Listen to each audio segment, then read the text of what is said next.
Le mariage de Figaro, acte 3, scène 16 Beaumarchais. Dans un premier temps, nous allons montrer qu'il s'agit d'une scène de reconnaissance comique. Dans un second temps, nous allons montrer qu'on est en présence d'une tirade argumentative sur la place de la femme dans la société du XVIIIe siècle. Dans cette première partie, il s'agit d'une scène de reconnaissance comique. La scène de reconnaissance est un topo de la comédie, elle prend place généralement à la fin de la pièce. Les jeunes amants dont le mariage était compromis retrouvent un membre de leur famille, disparu depuis longtemps. Ce coup de théâtre permet au couple de se marier, l'avare de Molière, dans la pièce de Beaumarchais. Ce véritable coup de théâtre comique joue un rôle important dans l'intrigue. Figaro, dont le mariage était compromis par le procès de Marceline, découvre que cette dernière est sa mère et va donc de nouveau pouvoir espérer épouser Suzanne. Mais Beaumarchais introduit ce topo un peu galvaudé, original avec une certaine dose de comique, frôlant parfois même la parodie. Premièrement, le texte est une parodie de la scène de reconnaissance. D'abord, on remarque un comique de situation. La scène est en elle-même assez comique puisque les personnages qui vont se révéler être les parentes de Figaro sont ce comique de situation poussé à l'extrême. Beaumarchais semble parodier la scène de reconnaissance. Figaro, Monseigneur, quand les langes à dentelle, tapis brodés et joyaux d'or trouvés sur moi par les brigands n'indiqueraient pas ma haute naissance, la précaution qu'on avait prise de me faire des marques distinctives témoignerait assez combien j'étais un fils précieux, et cet hiéroglyphe à mon bras, il veut se dépouiller le bras droit, Marceline, se levant vivement, une spatule à ton bras droit. La marque même de distinction de Figaro par son ridicule avec une spatule contribue à cette parodie. Ensuite on constate un comique de mots. L'aime doubler ce comique de situation du comique de mots. Marceline, Dieu c'est lui, Figaro, oui, c'est moi. Il y a un décalage comique entre les répliques des personnages. Marceline découvre que Figaro est son fils, c'est lui, et Figaro répond par une réponse pragmatique, oui c'est moi, dans laquelle il ne fait qu'affirmer qu'il est bien Figaro. Marceline, voilà ta mère, Bartholo, voilà ton père. Les répliques, par lesquelles Marceline et Bartholo avouent à Figaro qu'ils sont ses parents, sont particulièrement laconiques, brèves, ce qui leur confère une nuance comique, qui s'accompagne d'un comique de répétition, même structure de réplique. Figaro, oh aïe de moi. La réaction de Figaro est comique. À l'inverse des scènes traditionnelles de reconnaissance, il ne semble pas satisfait de cette découverte. Le comique de mots de ses onomatopées est renforcé par la didascalie désolé. Marceline, est-ce que la nature ne te l'a pas dit 1000 fois, Figaro, jamais. Marceline interroge Figaro pour savoir si son instinct naturel de fils ne lui avait pas dicté à son égard de l'amour. On notera le décalage comique entre l'espoir de Marceline, dans son rôle de mère aimante, et l'attitude répulsive de conscient qu'il vient de perdre son procès et qu'il doit épouser Marceline. Et vous ma mère embrassez-moi, le plus maternellement que vous pourrez. Ce comique de mots souligne avec humour le changement de statut de Marceline. Elle passe de potentielle épouse à mère. De plus Figaro n'est pas encore totalement rassuré de voir Marceline l'embrasser. Deuxièmement on constate une parodie du mythe d'Édipe. On peut aussi souligner la présence d'une parodie du mythe d'Édipe, puisque Figaro devait épouser Marceline, sa mère et était en conflit avec Bartholo, son père, qu'il n'a pas tué, mais qu'il voulait assommer. Figaro, après que j'ai manqué pour s'assommer 20 fois, monsieur, qui se trouve être mon père. Il s'agit bien ici d'une parodie, la prophétie ne se réalise pas et c'est la justice qui joue ici le rôle de la destinée contre laquelle Édipe ne peut lutter, elle allait m'en faire une belle de sottise, la justice, cela permet à Figaro de critiquer une fois de plus la justice. C'est la justice. Cette scène de reconnaissance relance l'intrigue en venant perturber les projets du conte, sot événement qui me dérange, et est très largement teinté de comique. Mais sur ce ton de légèreté, Beaumarchais en profite pour aborder un sujet beaucoup plus sérieux et qui sera cher à un certain nombre des philosophes des Lumières, la place de la femme siècle. Dans ce second temps, nous allons montrer qu'on est en présence d'une tirade argumentative sur la place de la femme dans la société du XVIIIe siècle. Premièrement, on constate un discours argumentatif utilisant l'art de la persuader avec la position d'une femme victime des hommes. Dans son discours argumentatif, Marceline discours argumentatif, Marceline fait un plaidoyer pour les filles perdues.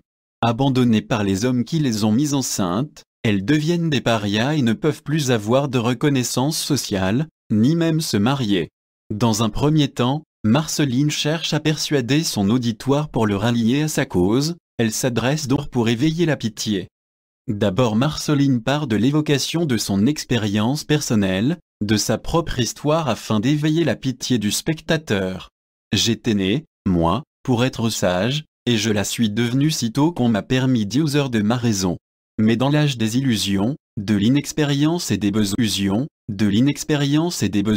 où les séducteurs nous assiègent pendant que la misère nous poignarde, que peut opposer une enfant à tant d'ennemis rassemblés? On notera l'emploi de l'imparfait qui prouve qu'elle évoque ici sa jeunesse.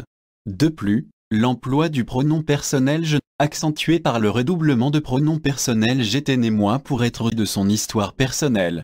Il y a une opposition marquée par le connecteur d'opposition mais entre sa jeunesse paisible j'étais né moi pour être sage et sa jeunesse coupable mais dans la joue les séducteurs nous assiègent.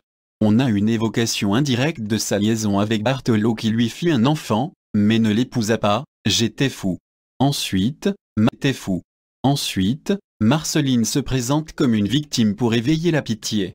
Les hommes peu scrupuleux s'embarrassent peu de perdre l'honneur de ces filles, qui devenant filles-mères et qui perdent leur place dans la société. Les séducteurs nous assiègent, la misère nous poignarde, tant d'ennemis rassemblés. On retrouve le champ lexique se présente comme une proie pour les hommes. Cette victimisation est renforcée par la personnification de la misère. À l'âge des illusions, de l'inexpérience, et des besoins. Le pathétique est renforcé ici par une accumulation de termes qui présentent les femmes comme des proies faciles pour les hommes. Malheureuse fille, une enfant et infortunée représente le champ lexical de la misère pour accentuer la pitié. Les hommes qui flétrissés par le mépris les jouets de vos passions, vos victimes. On a une accumulation de termes qui présentent les femmes comme les victimes des hommes, les jouets vos victimes. Deuxièmement, on est en présence d'un discours argumentatif utilisant l'art de vaincre avec la position d'une femme qui juge les hommes. La force de ce discours argumentatif de Marceline est de passer d'un plaidoyer pour les filles perdues à une critique, un blâme des hommes et de leur justice. Mais aussi de passer de son expérience à celle de nombreuses femmes avec généralisation du discours. Ou encore, de l'appel à la pour.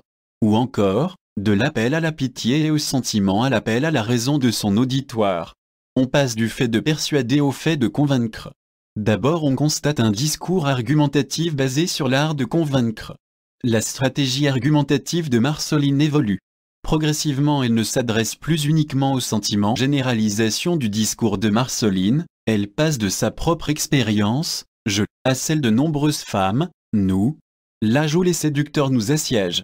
À travers l'emploi du noué du présent de vérité générale elle se fait la porte-parole de toutes les femmes, elle ne s'adresse plus au sentiment, mais à la raison de son auditoire, au sentiment, mais à la raison de son auditoire, car elle prouve ainsi qu'elles sont nombreuses à être dans ce cas. Il y a un appel à la raison avec les questions rhétoriques, que peut opposer une enfant à tant d'ennemis rassemblés est-il un seul état pour les malheureuses filles à travers l'emploi de questions rhétoriques qui n'appellent pas de réponse et ne peuvent pas être contestées, Marceline auditoire et impose ses arguments. Ensuite on constate le blâme des hommes responsables de la perte de ces femmes. On a affaire à un renversement. Dans un premier temps elle a fait un plaidoyer des filles perdues en prouvant qu'elles n'étaient pas vraiment responsables de leur malheur, puis dans un second temps elle fait une accusation, un blâme des hommes qu'elle présente comme responsables de leur perte. Homme plus qu'ingrat, c'est vous qu'il faut punir des erreurs de notre jeunesse. Elle s'adresse directement à la gente masculine en l'apostrophant. Elle fait une accusation du comportement des hommes qui est renforcé par l'adjectif ingrat lui-même renforcé par le superlatif plus. À sous tous les aspects votre conduite nous fait horreur ou pitié. Horreur ou pitié. Il y a un renversement, car c'est Marceline qui traite les hommes avec le mépris avec lequel il traite les femmes. Elle nous juge ici sévèrement qui peut-être en sa vie a perdu 10 infortunés. Elle accuse les hommes de juger sévèrement les femmes qu'ils ont eux-mêmes mises enceintes. C'est d'ailleurs ce que fait Bartholo. J'étais fou, si tenu d'épouser tout le monde des fautes si connues, une jeunesse déplorable. Il y a aussi une critique de la justice. Le discours de Marceline s'étend alors de la critique des hommes à la critique de la justice et plus exactement de leur justice, puisque faite par les hommes et en faveur des hommes. C'est vous qu'il faut punir, vous vos magistrats, faut punir, vous vos magistrats, coupables négligence, traités en mineur pour nos biens, punis en majeur pour nos fautes. On remarque l'emploi du possessif avec vos magistrats et non nos. La phrase prend la forme d'une maxime, parallélisme de la construction syntaxique, et met en lumière le paradoxe d'une société qui Soline généralise encore davantage son plaidoyer puisqu'elle l'étend à l'ensemble des femmes, quelle que soit leur situation ou leur rang dans la société. Dans les rangs même plus élevés, les femmes n'obtiennent de vous qu'une considération dérisoire, leurrée de respects apparents, dans une servitude réelle, avec l'expression servitude réelle, elles apparaissent comme des esclaves de l'homme. Marceline commence donc par persuader en faisant appel à la pitié de son auditoire et en évoquant son drame personnel, puis elle tente de le convaincre en faisant appel à sa raison. Elle n'est pas la seule dans ce cas, elle se fait porte-parole de toutes les filles perdues et de toutes les femmes, des hommes. Troisièmement, on constate qu'il s'agit d'une femme oratrice. D'abord, on constate un retournement de situation. C'est un retournement de situation, car avant ce passage Marceline appartient au groupe s'opposant au mariage de Figaro, c'est de plus une femme aigrie, une duègne. Or ici elle nous apparaît sous de plus une femme aigrie, une duègne. Or ici elle nous apparaît sous un nouveau jour, pleine de bon sens. Ensuite, on constate que c'est une femme qui défend elle-même les droits de la femme. Il faut tout de même souligner que derrière cette femme se cache Beaumarchais. Mais il y a la symbolique néanmoins de donner la parole à une femme. Ensuite, cela est montré à travers les didascalies s'échauffant par degrés vivement exaltés. Enfin les hommes se rallient à son avis. Cela prouve l'efficacité de son discours.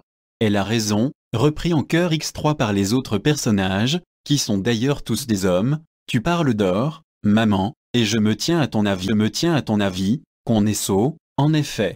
Encore une fois, Beaumarchais illustre les idées des Lumières et aborde un sujet, les droits de la femme, que la Révolution tentera de faire un peu évoluer.